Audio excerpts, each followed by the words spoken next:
Government college बाड़ी के YouTube channel पर आप सभी का स्वागत है। आज हम इतिहास की क्लास के अंतर्गत बीए द्वितीय वर्ष मध्यकालीन भारतीय इतिहास के एक प्रकरण बलवन और उसकी प्रशासनिक नीतियों का अध्ययन करेंगे। इन नीतियों के अंतर्गत हम इस बात को जानने और समझने की कोशिश करेंगे कि किस प्रकार बलवन ने अपनी नीतियों के माध्यम से दिल्ली सल्तनत को सुदृढ़ता प्रदान की। जिस समय बलवन दिल्ली सल्तनत के सिंहासन पर बैठा, देश में बड़ी संख्या में हिंदुओं के विद्रोह हो रहे थे, जिससे कानून और व्यवस्था पूरी तरीके से भंग हो चुकी थी। इतिहासकार जियाउद्दीन बर्नी चार स्थानों का विशेष रूप से उल्लेख करते हैं जहां हिंदू विद्रोह ने भयंकर रूप धारण कर लिया था। ये चार स्थान दिल्ली का निकटवर्ती प्रदेश मेवात, गंगा यमुना का दोआब, अवध और कटेयर थे। इन प्रदेशों में विद्रोहियों ने काफी आतंक फैला रखा था। दिल्ली के निकटवर्ती प्रदेश में मेव बड़े शक्तिशाली हो गए और उनका आतंक काफी अधिक बढ़ गया। उनका साहस यहाँ तक बढ़ गया कि वे राजधानी में भी दिन दहाड़े घुसकर नागरिकों को लूट लिया करते थे। बलवन ने अपने शासन के प्रथम वर्ष में ही इन विद्रोहियों के खिलाफ सैनिक कार्रवाई करके उनके विद्रोहों का बड़ी कठोरता से दमन कर दिया। हजारों की संख्या में विद्रोहियों को मौत के घाट उतार दिया, उनकी स्त्रियों और बच्चों को दास बना लिया और जंगलों को साफ करवाकर अनेक किलों का निर्माण करवाया, जहां अफगान सैनिकों को रखा ताकि भविष्य में इन प्रदेशों में फिर से कोई विद्रोह नहीं हो सके।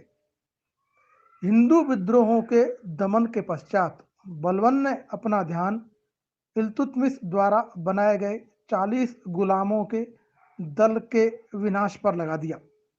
बलवन स्वयं इस दल का एक सदस्य रह चुका था और वो इस बात को जानता था कि इल्तुतमिश के उत्तराधिकारियों की निर्बलता का लाभ उठाकर किस तरीके से 40 गुलामों के इस दल ने शासन पर अपना नियंत्रण स्थापित कर लिया और सुल्तान को अपने हाथ की कठपुतली बना दिया।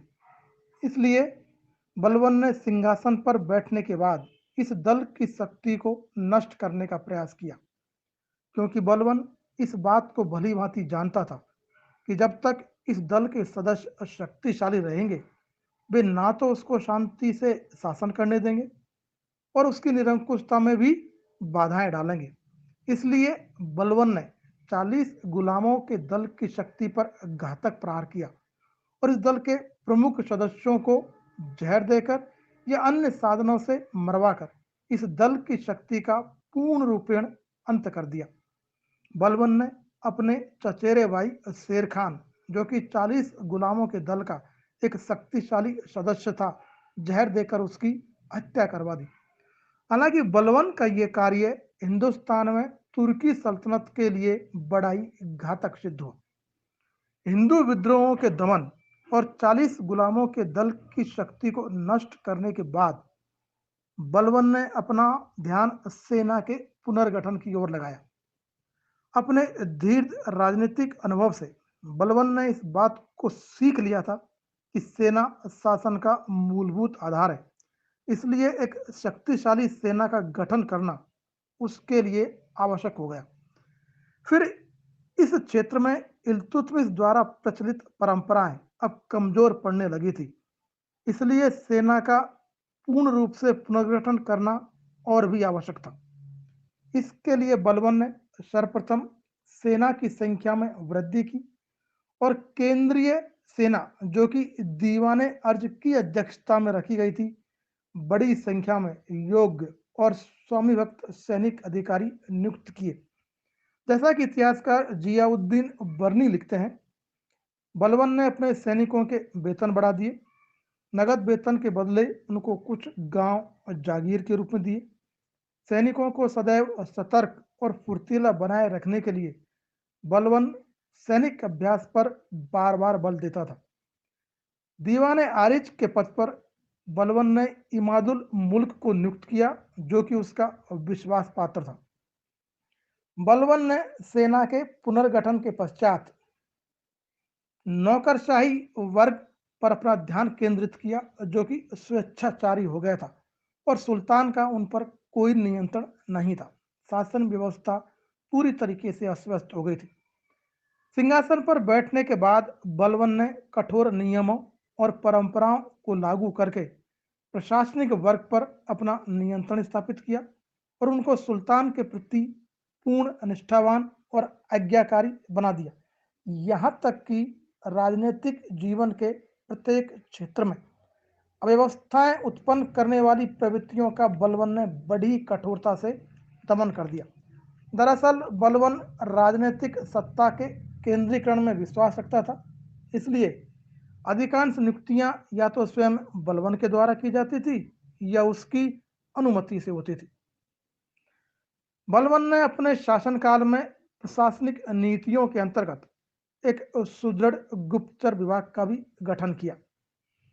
प्रत्येक सरकारी विभाग और प्रांतों में बलबन ने विश्वसनीय गुप्तचर नियुक्त कर दिए, ताकि प्रांतों में घटित होने वाली घटनाओं, अमीरों और राज्य कर्मचारियों के क्रियाकलापों के बारे में बलबन को नियमित रूप से सूचनाएं मिलती रहे। गुप्तचरों की नियुक्ति में बलबन बड़ी सावधानी बरतता था और उनके चरित्र, ईमानदारी और स्वामी भक्ति की जांच के पश्चात ही उन्हें गुप्तचर के पद पर नियुक्त करता था। यदि कोई गुप्तचर अपने कर्तव्य का उचित रूप से पालन नहीं करता, तो उसे कठोर दंड दिया जाता। इन गुप्तचरों के भय से सरकारी अधिकारी और कर्मचारी अपना कार्य पूरी ईमानदारी और कार्यकुशलता से करते। इस प्रकार हम ये कह सकते हैं कि बलबन की शासन व्यवस्था सुचारू रूप से चल सकी, इसका मुख्य श्रेय निसंदेह उसके गुप्तचर विभाग को ही जाता है। साथ ही साथ ये गुप्तचर व्यवस्था काफी हद तक बलबन के निरंकुश शासन का एक शक्तिशाली हथियार भी बनी।